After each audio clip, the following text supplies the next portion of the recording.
these chains wrapped around my... You guys, I'm afraid of death. Here, I hear the sirens like a purge. I won't make it out alive.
Scared to death in the land of the free, home of the brave. Because I'm afraid that these chains wrapped around my brains are tugging my thoughts into insanity. You guys, I'm afraid of death. Every time a cop pulls into the left of my rearview mirror, I hear the sirens like a purge anthem. I shake to my core in fear that I won't make it out alive. I still have hope for humanity, though. The changes we face of various colors being mixed into a rainbow to spread love. You can't tell me God ain't real. Because God lifted me up out of the lake in the middle of the dark. It was nothing but God. The blood and tears over many years from my ancestors' fears of fighting to survive protected me in stressful times. If it wasn't for the blood, my church sings in my ears. My sins have been forgiven for years to come. Because in the name of Jesus, Grandma Robin, Grandpa Peter used to say, passed down to Brandy Johnson, remembrance of Grandma Inez and Grandpa Eugene, took down the barriers for me to be here, happy, healthy, and holy. I give God the glory. for every destruction around police brutality, that life lost thrives in spirituality. Give Black folks their flowers now, if not their reparations. A name forgotten should not be a common mistake. Here, there is fear in my heart that my eyes can't be blind to the truth. America, open your eyes. The change we are looking for is not outside of our control, like the walls you want to build to keep this nation strong. Our problem is ours that needs to be faced head on. Just look for a second at what is real. The ugly is no different from beautiful. You kill, we steal. You hate, we love. Can today be the day to stop our looting, lying, and murder? I expect better solutions for our future. No more toxins in the airs. How about the best oxygen from fruit trees down every block of minority communities? I rebel against wicked ways. I rebel against wicked ways entering into our bodies like poisonous foods, torment our thought process. Let's go back organic. Again, with wholesomeness in mind, body, and spirit, because the more we slaughter, the worse our judgment, because of the blood on our hands. Didn't America say all lives matter? I can picture our youth and elders together collecting the trash on the ground because that symbolizes the mess in our system, no pun intended. I am committed to spitting what's real because the truth shall set you free. America is built off of Black hands and our national flag should be red, black, and green. But I digress. I am just upset because almost 75% of African Americans are undiagnosed mentally ill, have PTSD, are anxious, and will to suicidal rates by just being at a 13% of the American population as a whole. I rebel over fear. God is near. And if on the dollar bill it is labeled "In God We Trust," why do we separate God from us when He created us in their image? I was suspended from class for sitting down for lies. I can't breathe in a place that haunts me from being me, a human being. America should not value money over itself. Where is your wealth? It's in your health. So cut your intake for greed of money and start to evaluate what a tree is really for, honey. It's for your oxygen to the lungs and food, knowledge for the tongue. Something civilization lacks in because of COVID-19. However, I believe with a healthy body, mind, and spirit, we can reverse the time of chaos like the fight with Scar and Simba and live in paradise. To fight for what's right is a war I'm willing to take. To live without fear is no mistake. God bless America.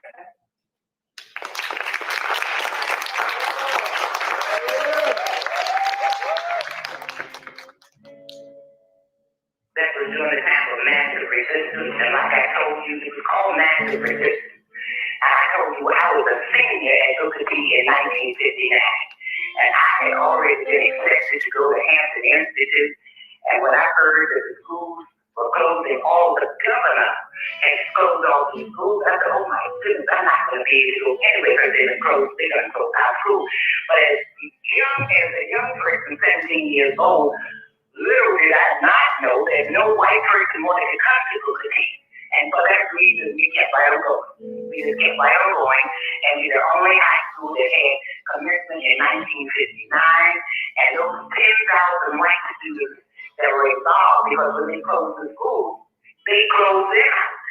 And closed out these 17 students. And that's how I told you that I got involved in this 17 students. My church, First Baptist, the historic First Baptist Church, right down there in Norfolk, opened their doors, and they had a school right in the Sunday school room, and they taught those 17 students right in the Sunday school room of our church. And one day, if you ever come in there, I'll show you the big display. We have a home of the Norfolk 17. All the way from Virginia Beach in this flood.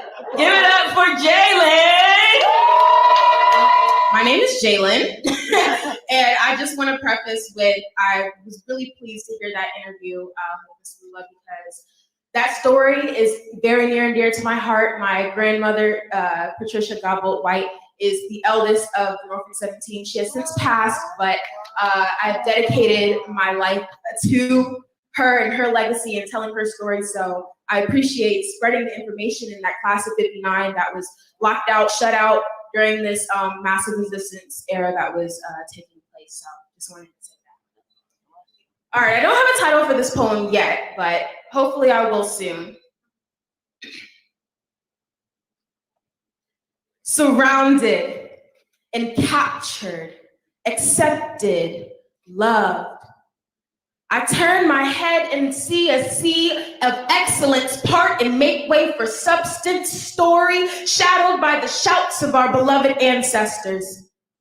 We stand and look across the street to seek the complementary half of King's dream, but do I feel safe here? Yes. Yes, I am home.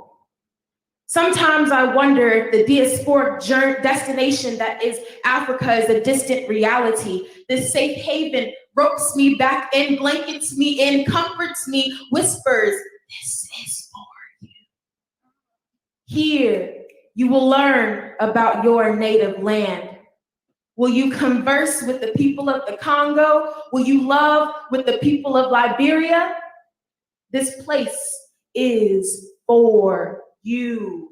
You will figure it out here. Accept, love, and capture. Surround yourself with people who look like you. Look across the street and seek the destiny, the journey, the other half of King's dream, and say to yourself, you are home.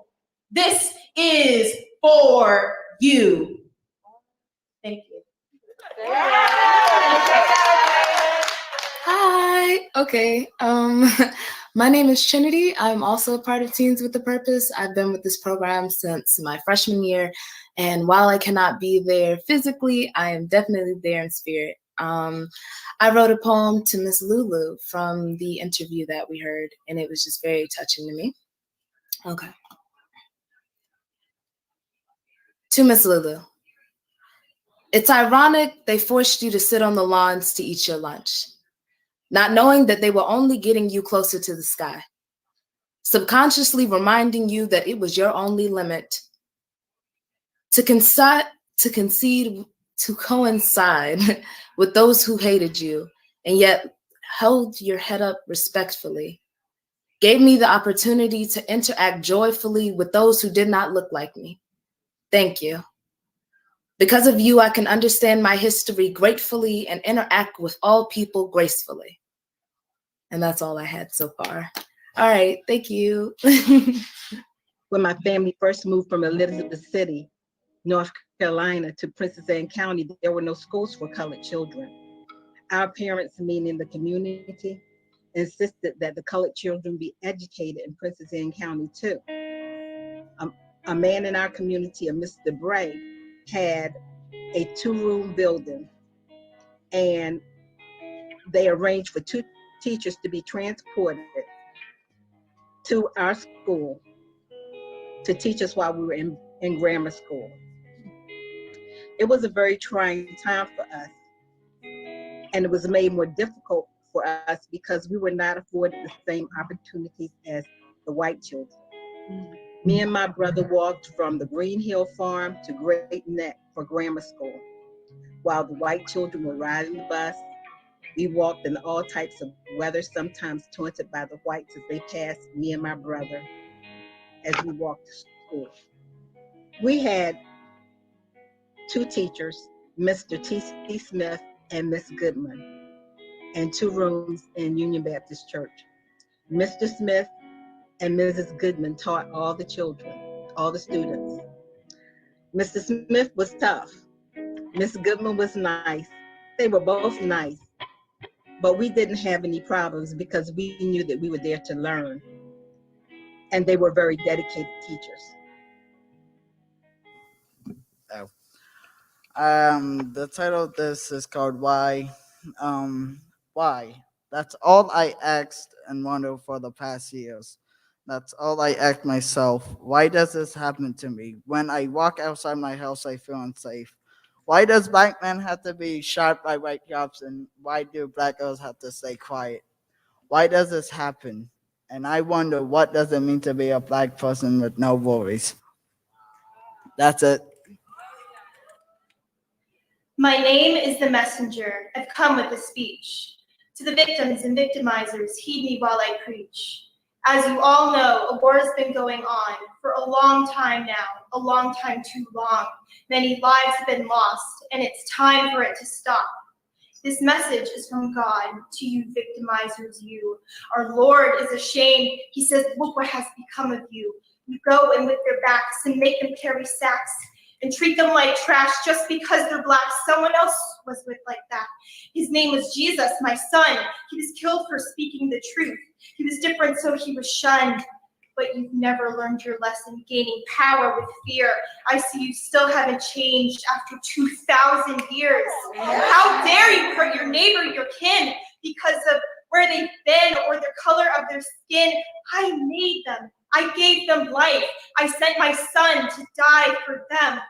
With bruised skin, blood dripping down his chin, stabbed in the side and died for their sins, for them. And now this is how you treat them? So get down on your knees and wash their filthy feet and treat them like a king and act like you're their servant. Another thing, something that is just as important. To the victims, learn to wake up with love in the morning. To the victims, please learn to forgive those who wronged you. It may be difficult, but it's what our God would do. Serve your neighbor, even if you hate him or hate her, and only then this terrible war will be over. Now that you know your mistake, don't thank me. I'm just a humble messenger doing my job. Thank God for making us all unique and beautiful, black, white, and colorful, sons and daughters of the Lord.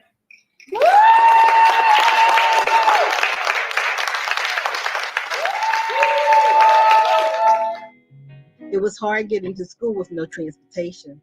I had to catch the man who transported the teachers to Great Neck, who taught the grammar school on the return trip. I was dropped off near Union Baptist School. Outside bathrooms, I was dropped off near the school to complete my walk to the church for school. And I remember times for recess. In all the 12 years of going to school to get my education, I never had a chance to ride the bus to school. The good things, of course, like you say, were the good teachers. The bad thing was the lack of materials and the outdoor toilets and drinking from the pumps and the bugs and the rats in the toilet and stuff. I would just wouldn't go in there. I just wouldn't. It was just too scary. But after we got the seats in the order, they raised enough money. The parents did this. Now the school board did not give us any money. The parents raised the money by selling chicken dinners and fish dinners and all kinds of things and candy to raise the money to build that first school. Well, somebody from my generation feels sad for the people what you were going through, you know, and just throwing paper on me from the bus is nothing compared to somebody going to try to shoot you or hurt you, you know. That's the part that's so sad about today's, and well, I won't go any further. How kind of powerful was that? Like, you know, Dr. Ruby grew up in days of segregation, and she's saying that she feels for you, Andre, for having to grow up in this atmosphere, and for these kids at the teen center. That's crazy. Yeah. It also is interesting to me because like that's the second time I heard you say that, Dr. Ruby, and it made me think back to like when I was like in grade school. A lot of the information that I got about the times in segregation, it seemed a lot more extreme. Like they highlighted the more extreme, really visceral parts of, you know, like, so when I hear you experience, I was like, wow. I was like, what other things were left out, or like why is it that I only learned about like this one avenue of that time and like what segregation was like. Yes, my name is Emeka. I am one of the many amazing staff members at Teams with Purpose. I'm so glad to be in front of you all today. Well, throughout our 4 past sessions, we've been doing a lot of amazing things with our poetry. We've spoken about sharing our legacy and what we want to leave behind. We've had even guest speakers speak about their experiences in a segregated school. We've also edited poems and used our rubric to work on performance.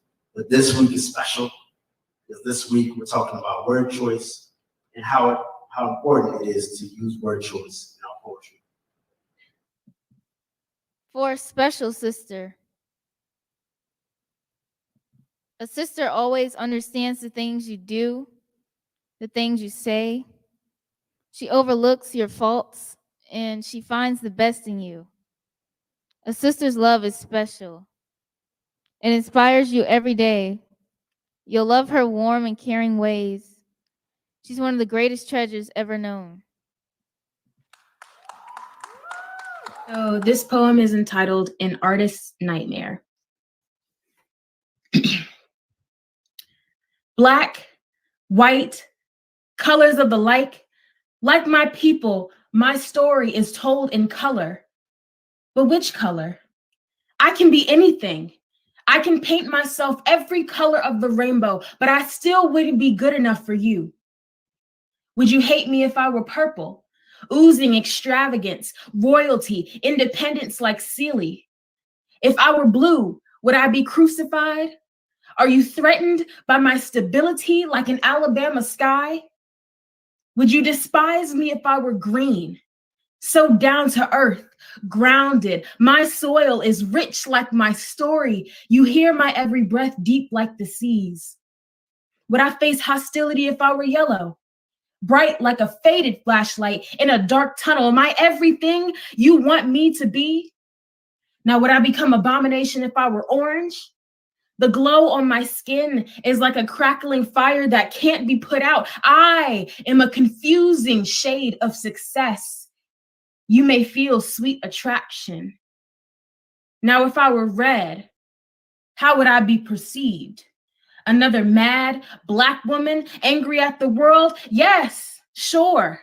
A speck of dark excellence in a world of false positivity and rekindling of Black nativity, trying to repair our broken hearts like mechanics' hands permanently stained black.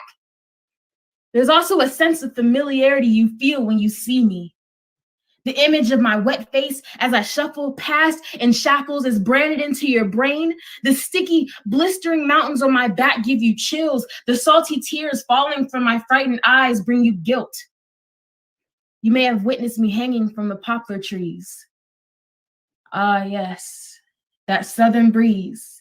Eyes trying to escape the sockets, mouth twisted like a pretzel salted with my own tears. Yet I still managed to raise my right fist and look Mr. Oppression and Ms. Oppression right in the eye as we all mix and the rainbow slowly fades to gray.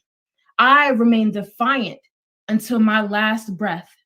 I hang my head and die. Thank you. Prior to entering Princess Anne County Training School, I attended 2 elementary schools. I attended Oceana Elementary School from first through 5th grade, and we walked to school. And this building was a 2-room structure, wooden structure with an outdoor toilet. I remember that well because we were always I know when I was going to school and my girlfriends and I, we always tried to not have to go to the outdoor toilet. And the school was heated with, I remember this black coal stove sitting in the middle or the corner of the building. It was heated by wood or coal. And sometimes upon entering, arriving at school, there was no heat. Someone had not heated the building, made a fire for us. But we had good neighbors at that time, and they took us in until someone heated the building. So this is a poem I wrote about a video we watched in the poetry club about the first Black school in Virginia Beach. It was only about a century ago that this state was not just right. It took 13 whole years, and these strong people never gave up the fight. All they wanted was a school, a place for proper education. But racism still sadly is alive inside our nation. The school board was unfair. They didn't care. Black people need as much as you. But they were inspiring and strong, because they had their wings. And when the meteor hit, they flew. High into the sky, never looking down. 13 years it took. But these proud people finally got their school in VA.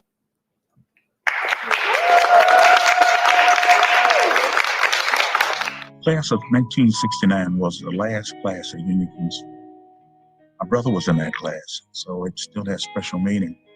I was enrolled at Norfolk State University at the time, and we came back at homecoming. I was in the ROTC program, and at that time, you wanted to walk around homecoming in your uniform and show all the young girls that you were on your way. And so that was a good time. Say that I missed the school, yes. Missed it because it meant so much to me and others. As I got older, I also found out how important school really was. From the idea that it was the only high school in the beach for minority students at the time. And it caused a real bonding, I think, with the students because they were coming from all sections of Virginia Beach. Talking about busing, Union Kingsville knew a lot about busing. They were busing in students from Pungo and Blackwater to come to this high school. So we knew about busing. So I would say about busing in Virginia Beach, to me, was not necessarily all bad. Because I got a chance to ride through neighborhoods that I didn't know existed, met people that I probably would not have met. So it was a good exposure for me to ride the bus, meet new people, and move to new neighborhoods and homes of others. I was a member of the last graduating class of Princess Anne County Training School / Union Kingsville High School. On graduating day, that was a wonderful day because I was excited that I had the opportunity to attend the last graduating class. And as I went up to receive my diploma, I looked in the audience and I said, well, I'm not going to see a lot of my old friends, through the years, but this closing of our school meant that future generations will receive a better education. I don't understand, but nobody seems to care at all. Don't know who I am. And people just make me feel so small. I just want a place where I belong. I need a shelter from my home. I can't find the strength to keep going on. I'm tired of feeling so alone. Catch me, I'm falling down. Catch me before I hit the ground. Now it's too late to turn back now. Catch me before.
really wanna go, but something's holding me back from the real that's in me. I'm changing how the end of the story goes. And I never wanna lose this moment, 'cause it's only one time for me.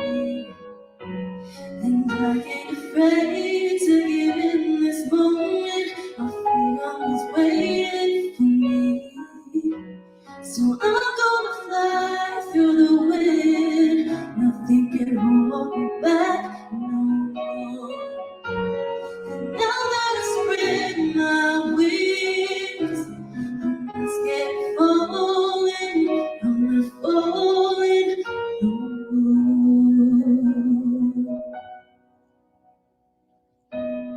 Now I'm in the breeze, and I'm seeing things so differently. I'm so sure that when I land, that's where I'm destined to be. Yeah, no doubt in my mind, the evidence and memories have all ever been. Never before have I felt so free. And I never wanna lose this moment. This moment belongs to me. And I'm never gonna give up on it, 'cause this is my destiny. So I'm gonna fly through the wind. Nothing can hold me back no more. And now that I spread my wings, I'm not scared of falling. I'm not falling no more. See, everybody wants to pretend like everything they do is only what's best for me. In the end, it's for them. No, I'm never gonna let them use me. I'm flying higher than I've ever been. 'Cause everything is finally happening the way I dreamed. And I don't intend to let them ruin everything I'm building for me.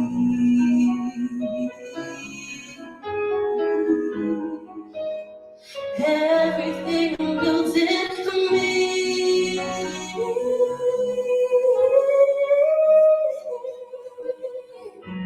So I'm gonna fly through the wind. Nothing can hold me back no more. And now that I spread my wings, I'm not scared of falling. I'm not falling. I'm gonna fly through the wind. Nothing can hold me back no more. And now that I spread my wings, I'm not scared of falling. I'm not falling no more.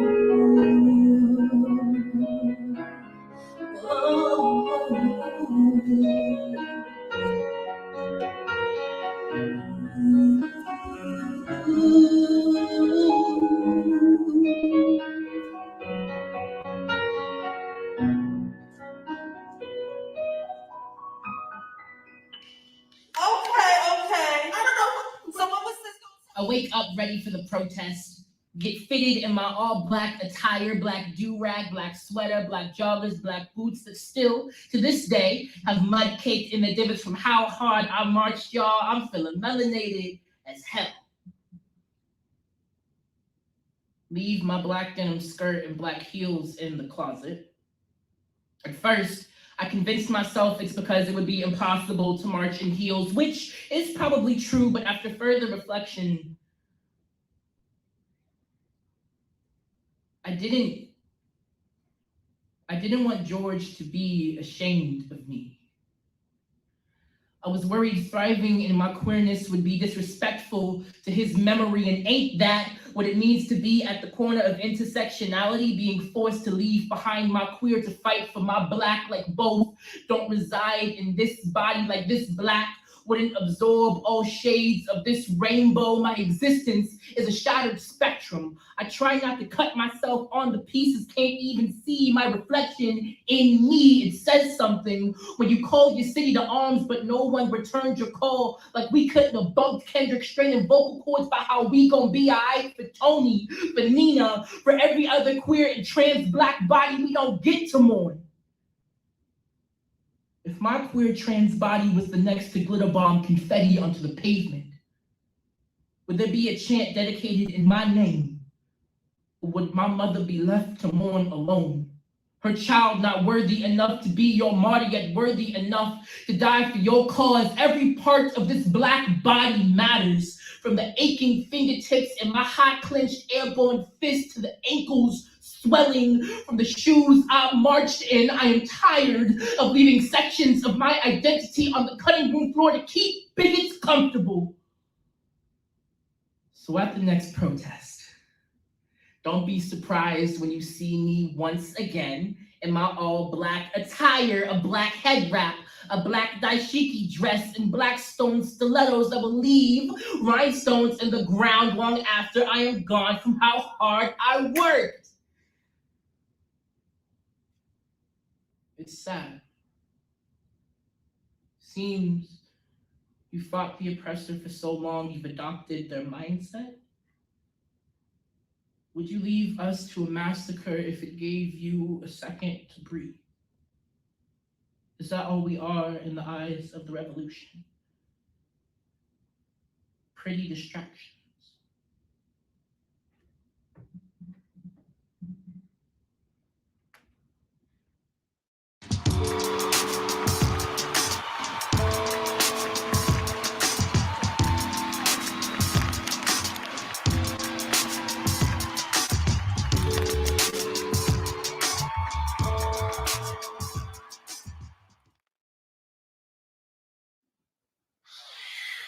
We announced this, introducing the new face of the $20 bill to the masses. They said that it's about time. It's astonishing that millions of people feel so deeply about women being on U.S. currency. Remember our history and Harriet's compelling life story. She transcends race.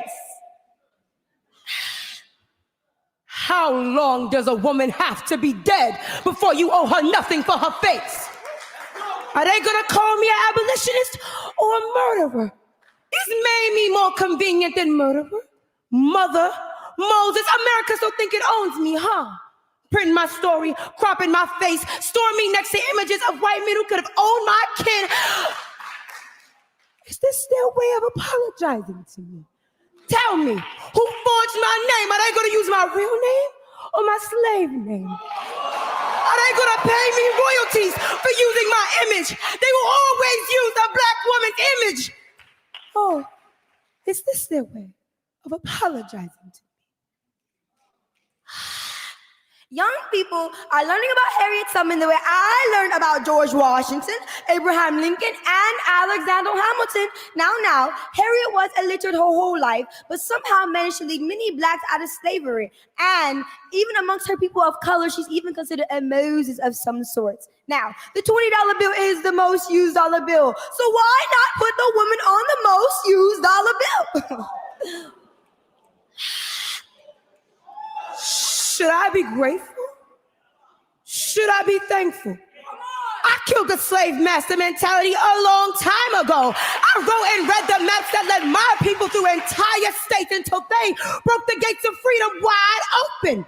Me, illiterate slave runaway me, wrote books that supported my living and missions. They would have never handed me a $20 bill, but since you want to put me on it, tell me, will my pistol be next to my face? Will my scarf be on my head? What the hell is my knapsack? Will my skin show up in hue? This country was built for success by men and women. Now, although Andrew Jackson will still be on the back of the $20 bill, the black woman will take her place front and center where she thinks that she belongs, honey. Now, we hope to bring this into fruition the year of 2020. America loves the black face when they can buy and sell it. Is the black face Is the black face more acceptable when it's green? Do you know what dollar bills are made out of? Cotton. So did my people pick the bills too? Pull and twist.